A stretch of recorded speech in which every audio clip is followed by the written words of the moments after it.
बिस्मिल्लाहिर्रहमानिर्रहीम अल्हम्दुलिल्लाहि वस्सलातु वस्सलामु अला सय्यिदिना। अस्सलाम वालेकुम स्टूडेंट्स, इस लेक्चर में आपको सिखाऊंगा वेक्टर स्पेस। वेक्टर स्पेस क्या है? और non empty set V with two operations addition and scalar multiplication is said to be a vector space if following axioms hold. अगर कोई नॉन एम्प्टी सेट वी हो और उस पर दो ऑपरेशन होल्ड करते हो, एडिशन का और स्केलर मल्टीप्लिकेशन का, तो वो वेक्टर स्पेस कहलाएगा। कब? जब उस पर ये वाली जो फॉलोइंग प्रॉपर्टीज़ हैं ये सेटिस्फाई करती होंगी।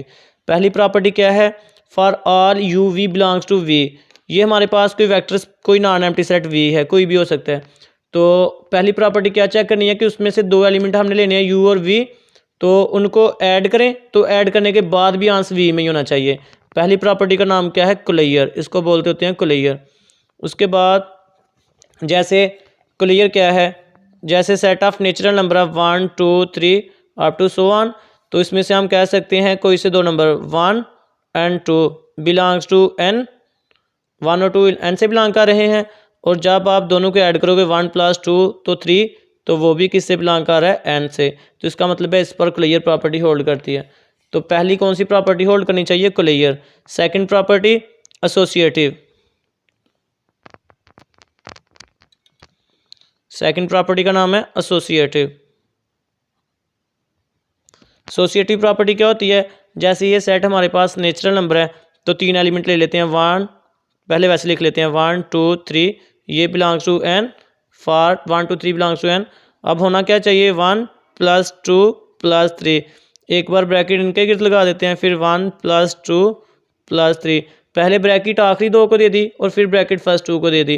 तो 1 + 5, इधर 3 + 3 और 6 = 6। तो ये होती है एसोसिएटिव। तो ये नंबर्स की बात हो रही है, ये एलिमेंट नंबर की बात हो रही है, कांस्टेंट की बात हो रही है, लेकिन यहाँ पे वेक्टर्स होंगे। यहाँ पे क्या चीज़ें होंगी? वेक्टर्स।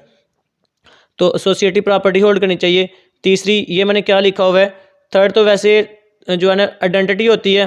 तो थर्ड प्रॉपर्टी आइडेंटिटी, ये है थर्ड, ये वाली आइडेंटिटी प्रॉपर्टी। आइडेंटिटी प्रॉपर्टी क्या होती है कि उस सेट वी में एक ऐसा एलिमेंट पड़ा होना चाहिए जिसको हम किसी भी एलिमेंट के साथ ऐड करें तो वो उस पर कोई भी फ़र्क ना डाले, वही एलिमेंट आ जाए। तो जैसे मैं जी की बात करता हूँ, जी = 0 +-1 +-2 अप टू सो ऑन। तो जी में ऐसा एलिमेंट पड़ा हुआ है जिसको हम किसी में भी ऐड करेंगे तो किसी पर कोई फ़र्क नहीं डालेगा। यहाँ पे 1 + 0 करेंगे तो आंसर 1 आ जाएगा, 2 + 0 करेंगे तो आंसर 2 आ जाएगा। तो आइडेंटिटी एलिमेंट ऐसा एलिमेंट होता है जिसको किसी में भी ऐड करें तो कोई भी फ़र्क ना डालें। तो इसका मतलब है आइडेंटिटी प्रॉपर्टी भी होल्ड करनी चाहिए। उसके बाद चौथी है इन्वर्स प्रॉपर्टी, कि उस सेट में हर एलिमेंट का इन्वर्स मौजूद होना चाहिए।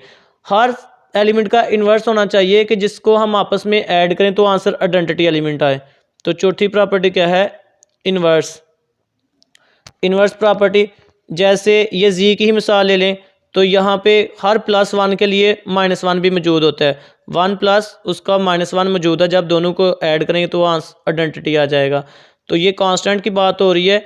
मैंने आपको बता रहा हूँ कि इसमें जो हो गए वो वेक्टर्स यूज़ होंगे, वो सिर्फ समझाने के लिए है। उसके बाद 4 प्रॉपर्टी होगी। 5वीं होती है कम्यूटेटिव। ये आर्डर चेंज करके इनको ऐड करना है, इसका नाम क्या होता है? कम्यूटेटिव। Commutative property.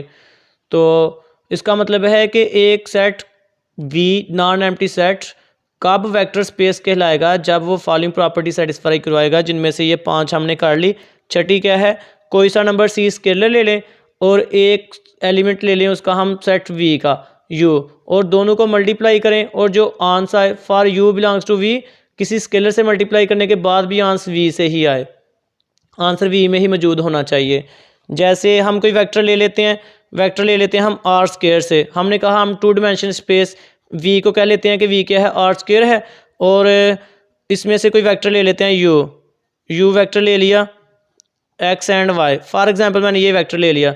वेक्टर जब भी लिखते हैं कॉलम मैट्रिक्स में लिखना है, याद रखना है। वेक्टर को जब भी लिखते हैं कॉलम मैट्रिक्स की शक्ल में लिखते हैं। कॉलम मैट्रिक क्या होता है? जिसमें सिर्फ एक ही कॉलम हो। ये देखो ना, एक ही कॉलम। वेक्टर की रिप्रेजेंटेशन जो है वो हमेशा एक कॉलम मैट्रिक्स से करते हैं। तो याद रखना है, वेक्टर को जब भी रिप्रेजेंट करना है कॉलम मैट्रिक्स से लिखना आपने। तो ये मैंने u ले लिया, यहाँ से u आ गया हमारे पास xy। अब यहाँ से कोई स्केलर ले लेते हैं, स्केलर 2 ले लो, 2u या c ही लिख लो, cu, तो इधर भी c से मल्टीप्लाई करेंगे, cx cy।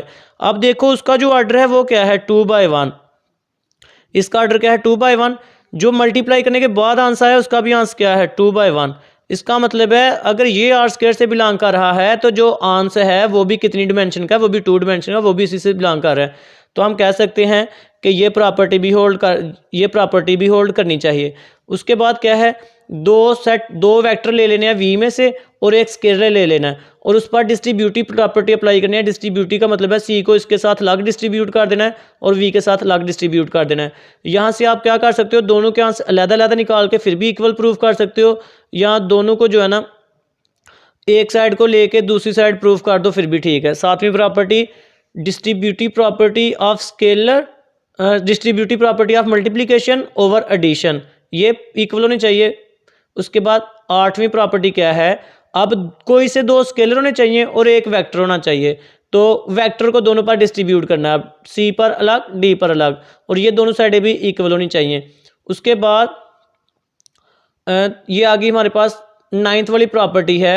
नाइन्थ वाली प्रॉपर्टी क्या है कि associative property with respect to multiplication, ये एसोसिएटिव प्रॉपर्टी है विद रिस्पेक्ट टू एडिशन, और ये एसोसिएटिव प्रॉपर्टी होनी चाहिए विद रिस्पेक्ट टू मल्टीप्लिकेशन। दो कांस्टेंट लेने हैं, एक वेक्टर लेना है, पहले ब्रैकेट आखिरी दो को दे दो, बेशक पहले दो को दे दो। तो अगर लेफ्ट साइड पे आपने आखिरी दो को ब्रैकेट दिया है तो राइट साइड पे पहले दो को ब्रैकेट दे के या इसको लेके ये प्रूफ कर दो या इसको लेके ये प्रूफ कर दो, या फिर दोनों को हल कर लो और दोनों के एंड पे आंसर सेम आने चाहिए। और 10 वाली प्रॉपर्टी है 1 मल्टीप्लाई बाई यू, और यू ही आना चाहिए 1, यानी मल्टीप्लिकेटिव आइडेंटिटी। तो इसकी आपको एग्जांपल नेक्स्ट लेक्चर में आपको एग्जांपल भी दे दी जाती है, वहाँ से आपने ये वाली प्रॉपर्टीज़ चेक कर लेनी है और इन प्रॉपर्टीज़ को जो है ना वो आपने समझ लेना है कि कैसे प्रॉपर्टी को सेटिस्फाई करते हैं, कैसे होल्ड करवाते हैं। बेसिक बात ये कि पहली बात ये आपको ये 10 की 10 प्रॉपर्टी याद होनी चाहिए। आपको पता होना चाहिए कि किसी भी नॉन एम्प्टी सेट को वेक्टर स्पेस होने के लिए कौन सी प्रॉपर्टी होल्ड करते हैं। तो 5 प्रॉपर्टी ये तो सीधी जो है ना ये अबिलियन ग्रुप होना चाहिए विद रिस्पेक्ट टू एडिशन, जिस पर ये वाली प्रॉपर्टी होल्ड करती हैं वो वाला सेट अबिलियन ग्रुप कहलाता है। तो ये आप अबिलियन ग्रुप में पांचों याद रख सकते हो कि पहले उसको अबिलियन ग्रुप होना चाहिए। उसके बाद छठी कौन सी है, स्केलर मल्टीप्लिकेशन, ये सी यू मल्टीप्लाई, जो दोनों के एक स्केलर है एक वेक्टर है तो दोनों की मल्टीप्लिकेशन क्या कहलाएगी, स्केलर मल्टीप्लिकेशन। छठी होगी स्केलर मल्टीप्लिकेशन।